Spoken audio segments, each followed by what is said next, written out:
Bem-vindos de volta. Retornamos ao curso com a aula 8 e a gente vai terminar então, finalmente, né, a parte das variáveis complexas, então com o teorema do resíduo. E em seguida a gente vai ainda nessa mesma aula, vamos prosseguir com a introdução às equações diferenciais lineares de segunda ordem e o método da variação das constantes, né? E ainda considerando essas equações diferenciais de segunda ordem não necessariamente com os coeficientes constantes. Depois a gente vai, na aula que vem, se der tempo, né, eu vou falar um pouco sobre as equações diferenciais de segunda ordem, lineares, né, com coeficientes constantes, e as soluções das equações diferenciais lineares de segunda ordem em geral, também não lineares, né? Pelo método da solução de potências.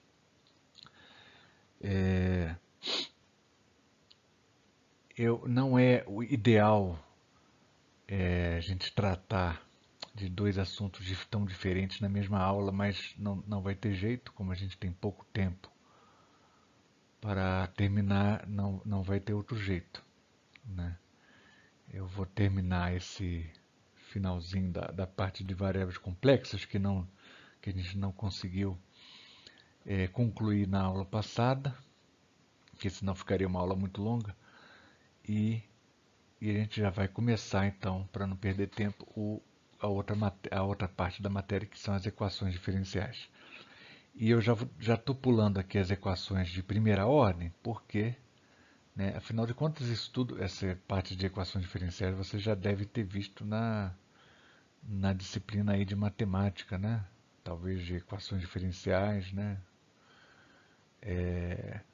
Então isso aí também não é nenhuma novidade, creio. Ok? Então vamos colocar aqui o apontador laser. Bom, então terminando aqui a parte de variáveis complexas, vamos ver o teorema do resíduo. Então eu vou enunciar o teorema do resíduo aqui. Se uma função f de z é analítica no interior de uma curva simples fechada, né, e também sobre a própria curva, né, exceto em um número finito de singularidades isoladas que não estejam na curva, mas no interior da curva,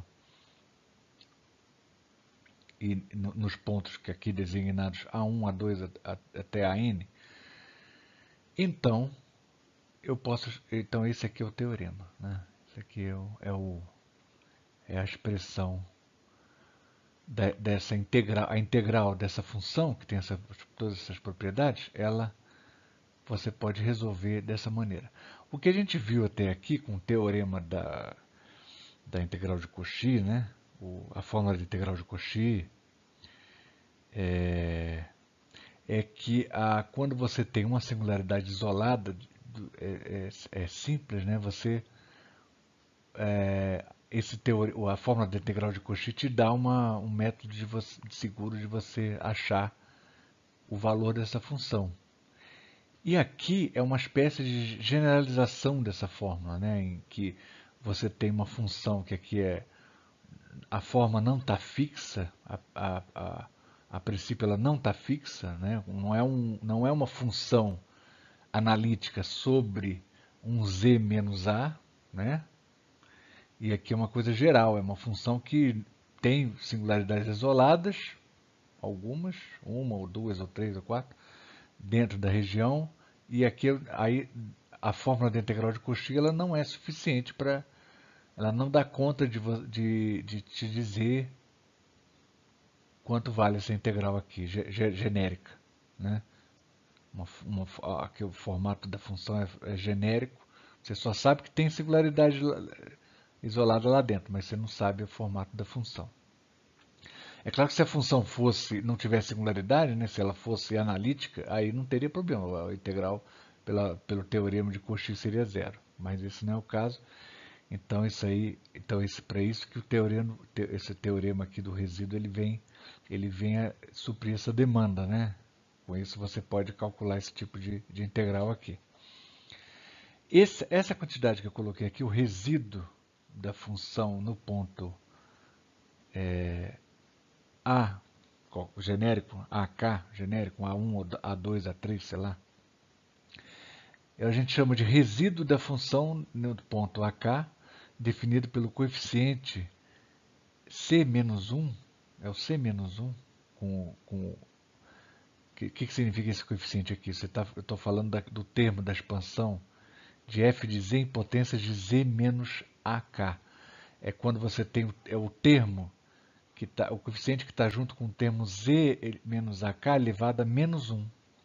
É o coeficiente C menos 1. Tá claro? Na prática, eu vou mostrar como é que isso funciona, né? Então, para você, eu não vou demonstrar esse teorema, né, gente? Aqui até deveria, mas não vou. Eu vou deixar para vocês pesquisarem no material didático, pode consultar na internet ou no próprio livro-texto, né? No próprio livro-texto vocês podem ver. Como calcular? Então, na verdade, o problema de você calcular esse tipo de quantidade aqui, o problema da utilização desse teorema, consiste, em última análise, vai residir no quê? Na maneira de você calcular o resíduo. No fundo é isso, né? Então, como calcular o resíduo? O resíduo de uma função num certo ponto, não é isso? Tem duas maneiras, né? Uma maneira que funciona somente quando o polo for simples, né? De ordem, de primeira ordem, quando o polo for de primeira ordem, aí esse método funciona, que é você multiplicar a sua função f de z por z menos a, você quer calcular o resíduo da função no ponto z igual a a. Então você multiplica z igual a pela função e toma o limite para z tendendo a a. Isso aí vai te dar o resíduo da função. Isso só vai funcionar se o polo for simples. Um exemplo aqui, ó, isso já funciona como exercício. Ó. Quando você tem essa função aqui, ó, tangente de z sobre z ao quadrado, calcula o resíduo da função no ponto z igual a zero, porque você tem claramente um polo em z igual a zero. Tá certo? Em z igual a zero a gente tem um polo aqui. Esse aqui é um exemplo daqui mesmo, né? Então, o resíduo de... você tem aqui um polo... aqui a tangente é seno sobre cosseno. O seno vai com um z, né? Então você teria um polo de primeira ordem, de fato, é um polo de primeira ordem. Então funciona. Essa técnica aqui funciona. Multiplica por z menos, no caso aqui o a significa o zero, né? Multiplica por z menos zero, que é z, próprio z, multiplica por z isso aqui, toma o limite para z tendendo a zero, aí você vai ter, ó, você vai ver que o resíduo da função no ponto z igual a zero é 1. Então, o primeiro exercício aqui da aula. Mas quando o polo não é simples, no caso geral, aí a gente vai ter que usar o método 2 aqui, ó, que é você vai ter que desenvolver a sua função em série de Laurent. Que aí e olhar para o coeficiente C-1. Aí por inspeção visual direta, você vê, simplesmente você enxerga quem é o resíduo, tá certo? Aí vai ser esse coeficiente aqui, C-1, da série de Laurent, não é isso? Exercícios. Calcule isso aqui nesse círculo. Solução. Como é que eu resolvo isso aqui? Onde é que tem um polo aqui? Tem dois polos, né? Isso aqui tem dois polos. Duas singularidades isoladas, do tipo polo. Em z igual a 2i e z menos 2i. Porque isso aqui é o z mais 2i vezes z menos 2i. Tem esses dois polos. Polos de primeira ordem. Né? E esse círculo, ele está onde? O círculo está onde? O círculo aqui, ó, z menos 2i, é um ponto z menos 2i, 2i está aqui. Um z qualquer menos 2i, o módulo desse número vai ter que ser 1. Então, esse círculo aqui centrado no ponto 2i de raio 1. Tá certo? Então, isso aqui que tem que ficar claro, né? Vocês, por favor, me incomodem se vocês não souberem, olhando para essa equação, identificar, desenhar o círculo que corresponde a essa equação aqui, ó, no plano complexo. Isso tem que saber fazer, tá certo? Então está aqui o círculo, esse círculo aqui, eu vou ter que integrar essa quantidade aqui nesse círculo. Aqui você tem o polo que está aqui dentro. Como é que vai essa equação aqui, ó? Essa função você pode fatorar, né? Eu fatorei, então está aqui os dois polos. Agora, o resíduo do ponto, aqui, só essa integral aqui, ó, ela vai ser o resíduo, o somatório dos resíduos da função nos pontos em que ela tem polo dentro da região. Esse polo aqui está fora, então ele não conta. Então isso aqui é muito importante, tá? Muito importante. Como esse polo aqui está fora, ele não conta, só vai contar esse polo aqui de dentro. Então o que eu preciso fazer? Eu só preciso calcular o resíduo da função nesse polo aqui, tá certo? Que está dentro da curva. Então isso é muito importante. Então eu vou calcular aqui o resíduo. Como é que eu acho o resíduo? Vou aplicar aquele primeiro método, que isso é um polo de primeira ordem. Vou aplicar o primeiro método. Multiplico por z menos 2i, tá? Multiplico por z menos 2i, que é o polo, o polo que eu estou, é o resíduo em 2i, no ponto z igual a 2i, né?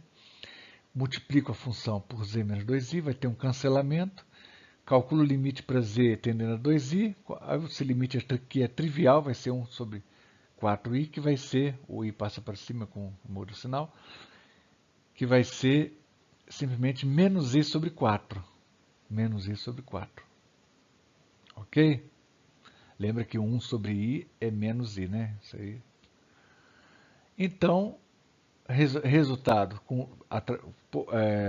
baseado no teorema do resíduo, a gente pode concluir finalmente que essa integral aqui, nesse ciclo, nessa curva, que é esse ciclo aqui, é igual a 2πi, que multiplica o resíduo da função dentro da função em z igual a 2i, que corresponde à singularidade que está dentro da curva.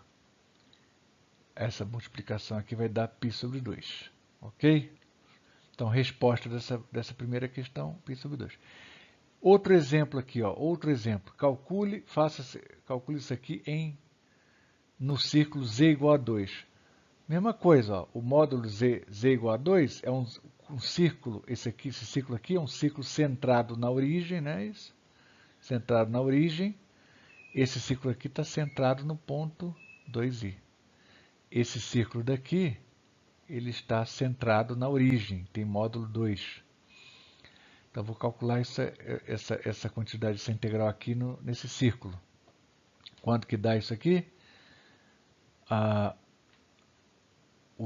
Aí você tem que calcular, né? Você tem só um polo, evidentemente, você só tem um polo aqui, que é uma singularidade isolada, mas é uma singularidade essencial. Não é verdade? Em todos os infinitos termos, aí você vai ter a presença dessa singularidade, que ela não é de primeira ordem, nem de segunda ordem, nem de terceira ordem, ela é de todas as ordens, não é isso? Então, por isso que você diz que essa singularidade aí é uma singularidade essencial. Em toda essa região aqui, exceto na origem, a função é analítica, por isso que você tem que, se a gente está tratando de uma singularidade que, além dela ser essencial, ela é uma singularidade isolada, não é isso? E a gente tem que expandir. A gente sabe a expansão da exponencial aqui, então a gente só efetua o que a gente sabe, só realiza o que a gente sabe aqui, ó. Você expande a expansão da função exponencial em série de Taylor. Isso é simples. Só que aqui o argumento da série de Taylor aqui é o inverso da função. Mas essa é a única diferença. Então a gente sabe expandir essa função, não é isso? Multiplica essa exponencial por z. Então todos esses termos, em cada um desses termos dessa expansão eu vou multiplicar por z, aí eu vou ter essa expansão daqui. Ó. Então essa função que está aqui no integrando, né, ela corresponde a essa expansão. Ó. Então, resíduo pela expressão visual, qual é o coeficiente C-1? É o coeficiente que está desse termo daqui, ó, que você tem um z elevado a menos 1. Ó. É um meio. É um meio o coeficiente. Tá certo? Portanto, o resíduo da função no ponto z igual a 0 é um meio. É um meio. Tá certo? Eu não pude usar aqui nesse caso o primeiro método de achar o resíduo, por quê? Porque ele só vale quando a singularidade é de primeira ordem. E aqui ela não é de primeira ordem, é uma singularidade essencial. E também quando a singularidade for de segunda, terceira, quarta ou quinta ordem, também em geral aquele primeiro método não vai valer. Então eu vou ter que realmente eu preciso expandir a função, tá certo? Em série de Laurent. Ok? Então, resultado. Essa integral aqui vai ser 2πi, que multiplica o resíduo da função no ponto z igual a 0, que significa 2πi vezes 1 meio, ou seja, vai ser πi. Essa é a resposta. Ok? Então, com esses dois exercícios resolvidos, vocês já sabem como funciona, como a maneira de resolver, e eu vou deixar aqui mais outros dois exercícios para treino, e no final da aula eu vou deixar um exercício que é simples, mais fácil do que esses, até, para vocês resolverem, e mais um outro exercício da outra parte da matéria. Tá certo? Então eu tenho aqui esses mais dois exercícios. Esse exercício aqui nesse círculo, calcula essa integral nesse círculo, e calcula essa integral no ciclo de raio 3 que está centrado em z igual a 2i. Aí você vai ter vários. Eu até adiantei aqui, né? Estou facilitando aqui a solução.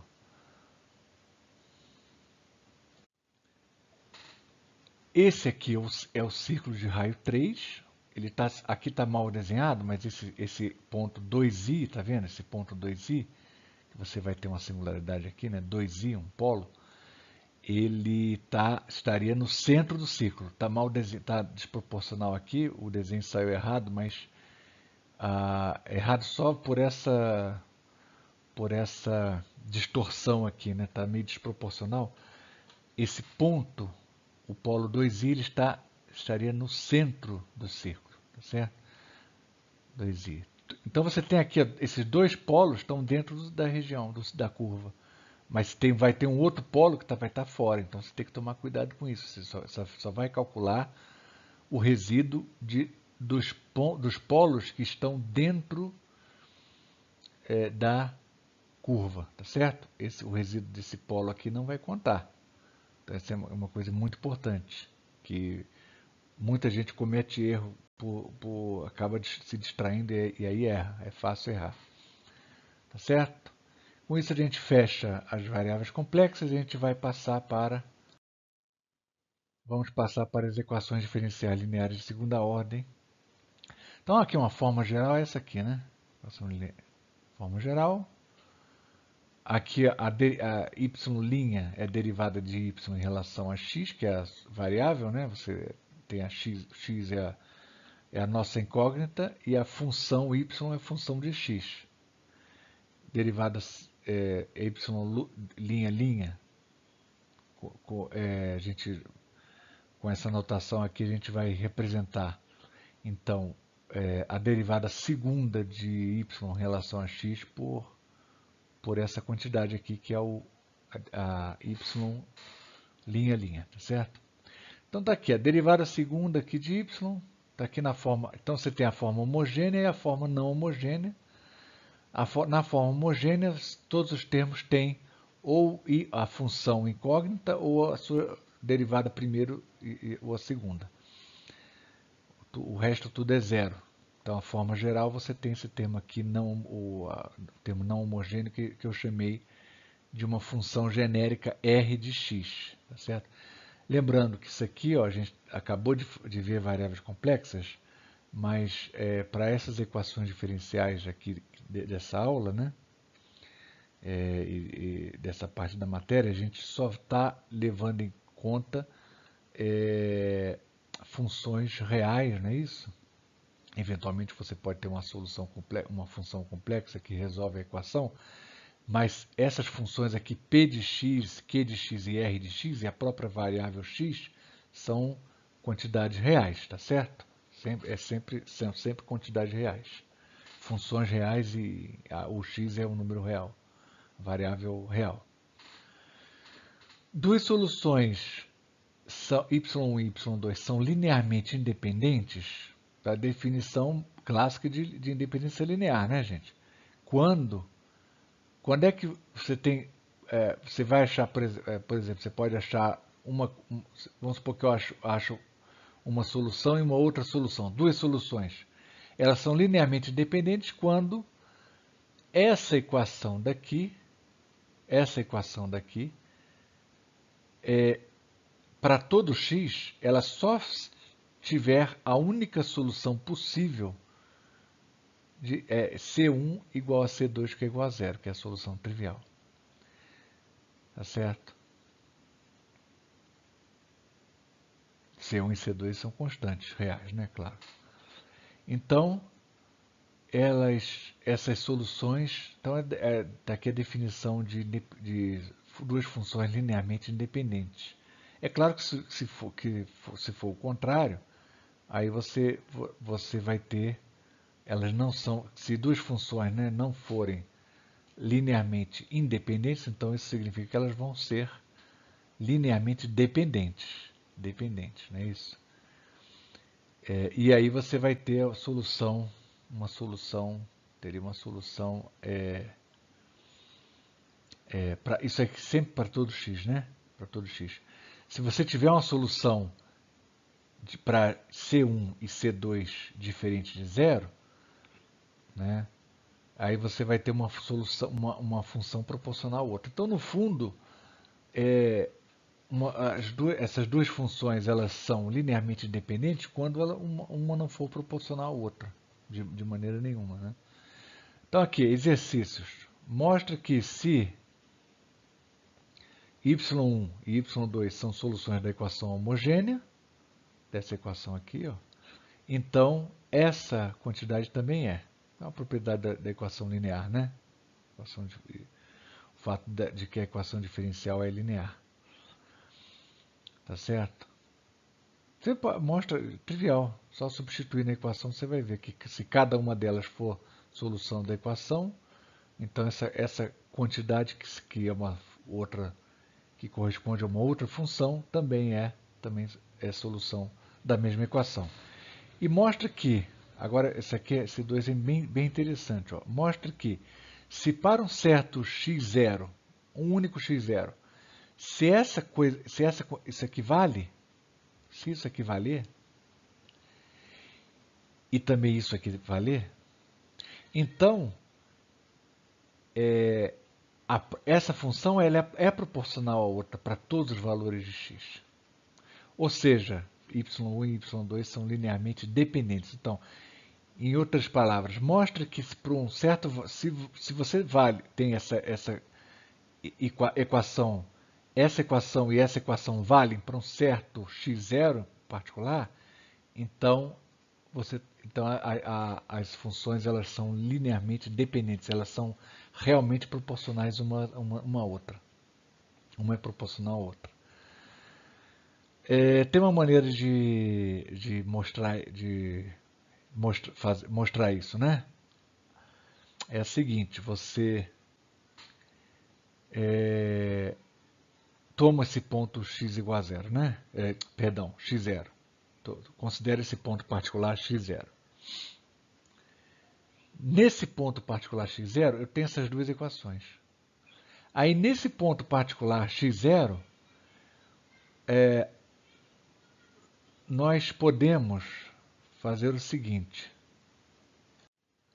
Quer ver como é que faz? Ó? Você tira aqui, ó, aliás, pega essa equação aqui no ponto x0 e escreve essa equação no ponto x0. Então você vai ter quem é a derivada segunda do y1, por exemplo, no ponto x0, que é expresso, essa quantidade é expressa em termos da derivada primeira e da própria função no ponto x0. Mas essa derivada primeira e a própria função y1 no ponto x0 são proporcionais a y2 e a derivada primeira da função y2, também no ponto x0. Portanto, com isso a gente tira que a derivada segunda de y1 também é proporcional à derivada segunda de y2, no ponto x0 também. E com isso, você repete o procedimento, deriva mais uma vez. Se eu derivar essa equação mais uma vez, ó, o que eu vou chegar? Eu vou ter uma derivada cúbica em termos de derivadas segundas e primeiras e também de y. Né? Então, você repete o procedimento, repete o raciocínio e você pode mostrar também que a derivada, não só a derivada segunda também, ela vai satisfazer essa equação, mas também a derivada terceira vai satisfazer essa relação de proporcionalidade também, tudo no ponto x0. Tá certo? Consequentemente, você,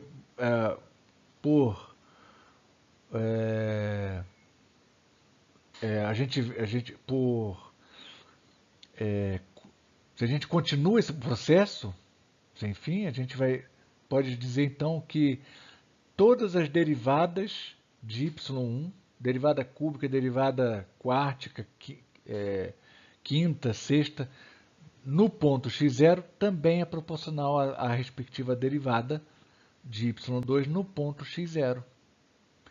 Isso significa que todas as derivadas proporcionais, né, significa que a própria função também ela a própria função ela é proporcional a outra, em todos os pontos também. Se isso vale para todas as derivadas num ponto, então, na vizinhança dele, né, eu vou estar lidando com a mesma função. Tá certo? Então, essa que é o esquema, mais ou menos, que pode ser usado para mostrar esse resultado aqui notável, né? Mas isso vai ficar claro também. Isso aí vai ficar claro pelo resultado que vai vir na próxima slide. Tá certo? Que é o que? Que seria o resultado recíproco. Que se y1 num determinado ponto, x0, é diferente, ele não é proporcional à função y2 tomada no mesmo ponto, não é proporcional. E se isso aqui também ocorrer, então as duas funções são linearmente independentes, ou seja, elas não vão poder de nenhuma maneira satisfazer essa desigualdade também. Tá certo? Então, para a gente ficar claro aqui, a gente pode fazer o seguinte. Ó. Aqui é a demonstração. Temos... vamos supor que isso aqui é diferente disso, que é o que seria igual ao K, né? Uma coisa que eu esqueci de dizer, que é a mesma constante de proporcionalidade. Aquele K é o mesmo para sempre, né? É uma coisa necessária que eu esqueci de falar. Então, a gente pode dizer isso aqui, ó. Essa razão aqui é diferente dessa razão, né? Quer dizer, eu estou supondo, então, que a y1 e y2 não é proporcional a y2, sendo que a constante de proporcionalidade é o k, no ponto x0, essa razão não é ela é diferente dessa outra razão aqui, né, das derivadas das funções tomadas no mesmo ponto. Agora essa desigualdade aqui eu posso escrever assim, ó. Não é isso? Posso escrever dessa maneira. Essa quantidade aqui é diferente de zero. Mas essa quantidade eu posso escrever, ó, como eu posso definir, ó, chamar essa função aqui de função Wronskiano, né? Chamado Wronskiano, que é uma função wronskiana, chamar de W de x,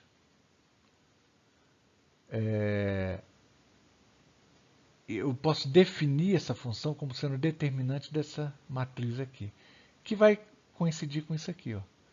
Então, isso aqui, no caso, o wronskiano é diferente de zero, tá certo? Apenas no ponto x0.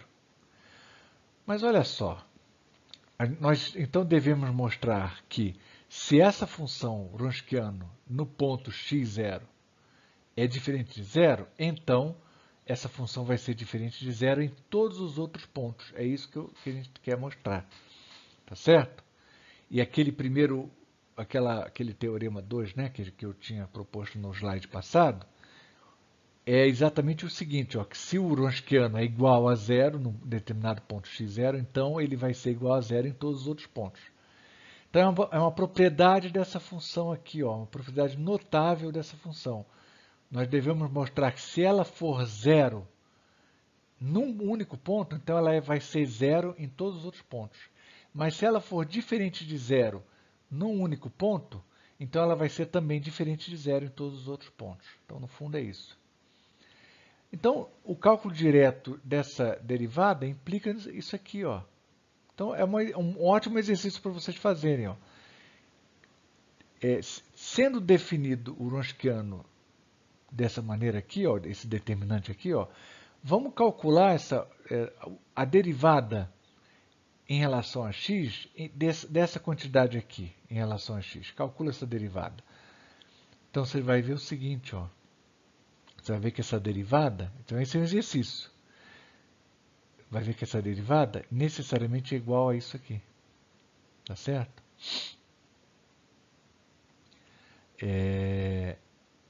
Consequentemente, eu posso integrar. Então, eu vou integrar essa equação aqui, ó. Vou integrar essa equação aqui por separação de variáveis, né? E eu chego nessa expressão aqui final. Isso significa que se, olha só a expressão final, o que está me dizendo, né? Se o wronskiano num determinado ponto x0 é igual a zero, então o wronskiano em todos os outros pontos também vai ser zero. E se for diferente, diferente de zero, então o wronskiano ele nunca vai se anular, ele nunca vai se anular. Ele vai ser diferente de zero em todos os outros pontos, porque aqui a exponencial nunca se anula. Tá certo? Então esse aqui é o resultado notável aqui. Né? Eu acho que também é muito interessante esse desenvolvimento, porque se eu tenho uma solução particular de uma equação de segunda ordem, eu posso também obter a segunda solução particular. Né? Basta usar essa quantidade aqui, né? Eu tenho aí eu vou ter posso construir uma maneira de fazer, mas eu não vou abordar isso aqui não, porque não vai dar tempo. E qual vai ser a solução geral da equação homogênea? Olha só, se y1 e y2 são linearmente independentes, e são soluções, né, da equação homogênea, e linearmente independentes, então essa quantidade daqui, que também é a solução geral, esse foi um exercício que vocês já fizeram, ainda já nessa aula, essa quantidade aqui, ela vai ser, além de ser a solução, ela também é a solução da equação homogênea, a gente chama ela de solução geral da equação homogênea. Solução geral. Por que solução geral? Porque, olha só, porque ela vai cobrir, esse C1 e C2, eles podem ser encontrados para quaisquer valores de A e B, ó, que eu atribuí aqui para um valor. Essa função, a solução geral, ela vai se ajustar, né? Num determinado ponto eu chamei de A, e a sua derivada nesse mesmo ponto eu chamei de B. tá certo? Para qualquer valor de A e B, eu posso encontrar essa constante C1 e C2. Então, é nesse sentido que essa solução é geral, tá certo? E você pode mostrar que eu posso sempre achar C1 e C2 da seguinte maneira, ó. A gente pode escrever isso aqui, né? Isso aqui é igual a... Vamos aplicar aqui a primeira condição, né? Vamos supor que o y no ponto x0 é igual a A. Então, isso significa que o y, que é essa quantidade aqui, é uma combinação linear, né? De y1 com y2. Isso aqui, no ponto x0 é igual a A. E a outra condição, eu vou aplicar a outra condição está aqui, ó. A derivada de y no ponto x0, está aqui, ó, é igual a b. É igual a b. Então você tem duas equações, ó, é um sistema de equações. Isso aqui pode ser visto como um sistema de equações com coeficientes y1 de x, y2 de x, y1 linha de x, y2 linha de x, são os coeficientes desse sistema. As incógnitas são C1 e C2, A e B também são números conhecidos, né? Números dados de antemão. E esse sistema de equações aqui ele vai ter solução única para C1 e C2 quando esse determinante aqui, quando essa, né? Lembra lá do sistema de teoria dos sistemas lineares? Quando esse determinante for diferente de zero, aí ele vai ter solução única, diferente de zero. Ora, esse determinante diferente de zero significa o quê? Significa o Wronskiano diferente de zero. Ou seja, então, o Wronskiano é diferente de zero, essa é a condição para que a solução... isso aqui corresponde ao fato de que a y e y2 são linearmente independentes. Tá certo? São linearmente independentes. Então, eles vão, quer dizer, y1 e y2 vão satisfazer aqui as soluções genéricas, quaisquer. Tá? Para quaisquer, então, para qualquer C1 e C2, você vai ter uma solução que atende a uma determinada condição inicial para a função e para a sua derivada. Então, quer dizer, resumindo, se y e y2 são linearmente independentes, então a gente acabou de ver que essa função aqui, ela vai servir para quaisquer valores que eu atribuo aqui A e B, que eu atribuo para a solução e para a sua derivada, num determinado ponto x0. Por quê? Porque esse sistema, de fato, ele vai ter essa solução única para C1 e C2, porque esse determinante aqui, ó, ele é diferente de zero. Né? Lembra que isso aqui é a propriedade aqui para y1 e y2 sendo, já que elas são linearmente independentes. É garantido pela independência linear. Isso aqui é garantido pela independência linear de y1 e y2. Ok? Ok. Então está aqui a solução geral, a cara da solução geral. Bom, e com relação à equação não homogênea, qual vai ser a solução geral da equação não homogênea? Ora, a solução geral da equação não homogênea, ela vai ser a solução geral da equação homogênea mais uma solução particular da equação. Uma equação particular. Particular quer dizer, significa sem nenhuma constante arbitrária, não é isso? Isso você vê por substituição direta, né? Você pega, olha só, y de x é a solução geral da equação homogênea. Se u de x é uma solução determinada solução, né, particular, sem nenhuma constante por determinar, né? Da equação inteira, né, da equação total aqui, que é a equação não homogênea, então a solução geral é essa aqui, porque você pega essa solução aqui, substitui aqui, ó, o y vai ser satisfeito trivialmente. E a função u, que já por pressuposto ela é a solução da equação não homogênea, ela vai ser a solução da equação não homogênea, então vai ser satisfeito de qualquer maneira. E as condições iniciais, né, eu já tenho o mínimo de constantes possíveis aqui, ó, por determinar, que se ajustam a quaisquer condições iniciais aqui, ó, quaisquer condições iniciais. Portanto, eu não posso, não cabe aqui a gente introduzir uma terceira constante arbitrária, né? Não cabe. Então a solução geral aqui suficiente é essa.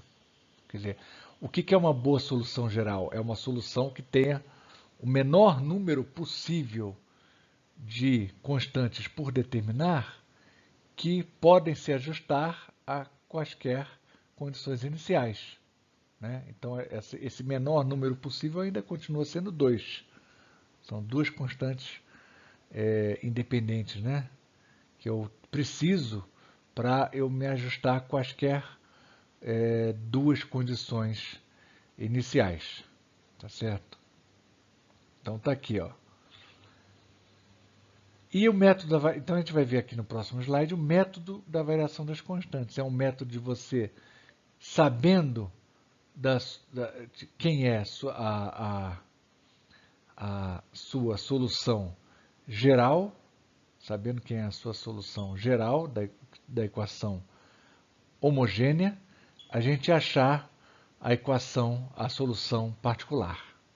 Esse é o método da variação das constantes. Tá certo?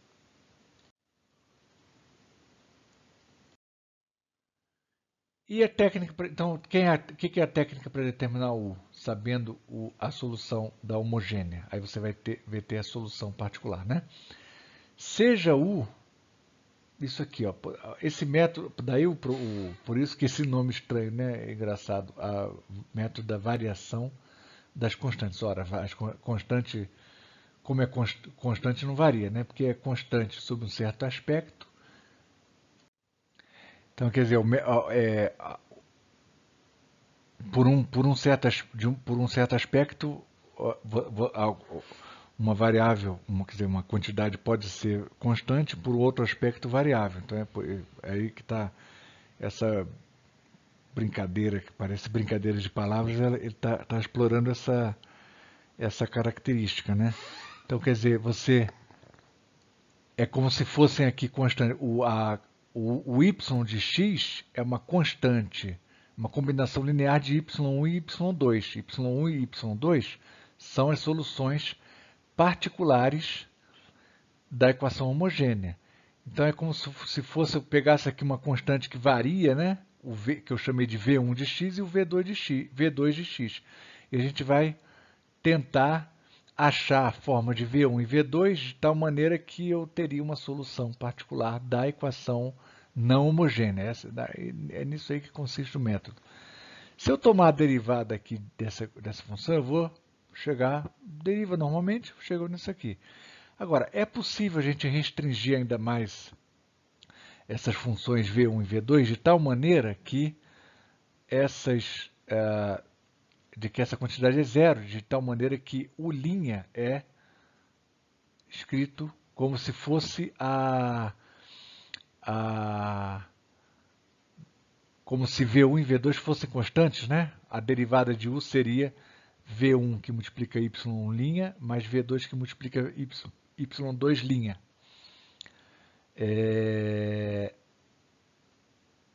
Mas ainda v1 e v2 não são constantes. Apenas esse somatório ele vai ser ele pode ser escrito dessa maneira. Essa derivada primeira aqui pode ser escrita dessa maneira, contanto que, quer dizer, quando é que eu posso escrever, quando é que eu posso ter essa primeira derivada aqui? A condição para eu ter essa derivada, essa quantidade, é essa equação aqui, né? Se a forma de V1 e a forma de V2 forem tais que essa equação é satisfeita, então não tem problema. Então a gente vai ver, é possível a gente fazer essa restrição, a gente vai ver logo a seguir, tá? Deriva mais uma vez e eu vou ter isso aqui. Vou ter isso aqui. Aí o exercício, ó, vou deixar um exercício para vocês verificarem aí, só para não ficar muito abstrato. Vocês puderem colocar a mão na massa aí, ó. O U de x é isso aqui, por definição. O linha de x, eu quero que seja isso. O linha de x ele vai ser isso se essa equação for satisfeita. Mas beleza, então se essa equação for ela sendo satisfeita, eu tenho como U' de x, eu tenho essa quantidade. Ok? Então eu tenho U de x, U' e o U', que é isso aqui tudo, né? U', é isso aqui. Agora você reúne tudo, reúne U', que é isso aqui, e U', que é isso aqui, reúne tudo e junta, e escreve isso aqui, ó. Tenta desenvolver quanto que vai dar isso aqui. Você usa, e para isso você deve usar o fato de que o y1 e o y2 são soluções da equação homogênea. Ok? Usa esse fato. E também tem que usar o fato de que eu quero que o U seja a solução também da equação não homogênea. Então o exercício é esse, é reunir toda essa informação e mostrar isso aqui. Mostrar isso aqui. Tá certo?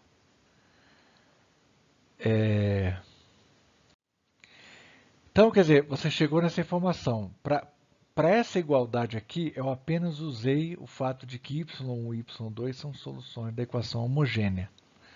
Agora, se a gente quer que o U seja a solução da equação não homogênea, o que é preciso acontecer? É preciso que isso aqui seja igual ao R de x. É preciso que isso seja igual ao R de x, porque aí sim o U vai ser a solução da equação não homogênea. Tá certo? Adicionalmente a essa condição, o que foi preciso para que o U' seja igual a isso? Foi preciso essa condição, né? Então eu reescrevo essa condição aqui embaixo. Ó. Vou reescrever aqui embaixo. Então eu tenho esse sistema. Isso aqui é um sistema de equações. Ó. Se eu arranjar a solução para esse sistema, eu vou saber, ou seja, a solução para o V1 e V1 e V2, eu vou saber quem é a minha solução particular. Tá certo? E é nisso que consiste o sistema. Resolve mais um exercício aí, ó. Mostra que a solução desse sistema vai ser isso aqui. V1' e V2'. Quando eu integrar isso aqui, ó, se eu integrar, isso aqui é uma receita de bolo, então, ó, acabou. Na hora que eu integrar isso aqui, eu vou ter o V1. Na hora que eu integrar isso aqui, eu vou ter o V2. Agora, na hora de integrar isso e isso, vocês não se preocupem com a constante de integração, tá, gente? Não expressa isso em termos de constante de integração, não, porque não pode ter constante ainda por determinar na expressão da solução particular da equação. Não pode ter constante sobrando. Então você trabalha só com a integral indefinida mesmo, ok? Então esse aqui é a receita de bolo. Exercício, determina a solução geral dessa equação aqui. A solução geral dessa equação, quer dizer, a solução particular, né? Na verdade, é a solução particular mais a solução geral da homogênea. No fundo aí, o que é a solução? Então, ó, o que é a solução geral dessa equação? A solução geral dessa equação vai ser a solução geral da equação homogênea mais a solução particular dessa equação. Ou seja, então, aqui sabendo, é para a gente determinar isso aqui, sabendo que a solução geral da homogênea é essa aqui. Então, essa aqui é a solução geral da homogênea. Sabendo que a solução geral é isso, ou seja, o y1 quem é? O y1 é x e o y2 é 1 sobre x. Sabendo o y1 e y2, eu tenho aqui o R. O R quem é? Essa função aqui. e o Wronskiano. Wronskiano quem é? Você calcula o Wronskiano, porque eu tenho o y ou y2, dá para calcular o Wronskiano.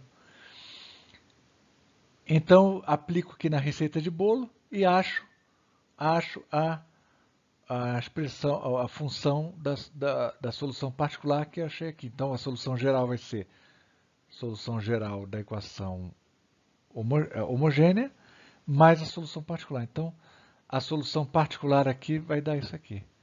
Confiram, vê se isso aqui está correto. Se você fizer aplicar aqui o método direto, espero que dê isso, espero que eu não tenha errado. Né? Mas isso aqui é a aplicação da receita de bolo. Acabou, aplicação direta do método. Tá? Façam esse primeiro exercício aí, antes de passar adiante. E aqui eu vou deixar, então, finalmente, a tarefa dessa semana. Vocês vão calcular essa integral aqui, para usar, vai ter que usar o teorema do resíduo, tranquilo, não tem mistério, trivial, faça isso aqui, tá certo? Isso aqui tem um i aqui dentro da integral. E façam esse exercício aqui, ó. Se a solução geral dessa equação homogênea vai ser essa daqui, ó. Então, olha aqui que eu estou dizendo aqui, ó, y1 vai ser o exponencial de x, e y2 é o x, tá certo? Determine a solução particular dessa equação. Quem é a solução particular dessa equação? É a mesma coisa, vocês vão usar o algoritmo. É trabalho braçal. É só trabalho braçal, não tem mistério, tá, gente? Não tem mistério nenhum, é só trabalho braçal. Qualquer dúvida, me falem lá na plataforma. Ok? Então, acho que por hoje é isso. Por essa semana é só isso aí. Semana que vem, então, eu vou abordar, espero poder abordar as equações lineares com coeficiente constantes e talvez até com as soluções por série, né? Porque na última aula eu vou ter que falar alguma coisa sobre as séries de Fourier, mas eu creio que não dê tempo, né? Eu acho que não, acho que vai semana que vem e na outra semana, que vai ser a última, só vai dar tempo de falar de soluções por série, que tem muita coisa também importante que não pode ser deixada de lado. Ok? Então até a semana que vem, bom estudo.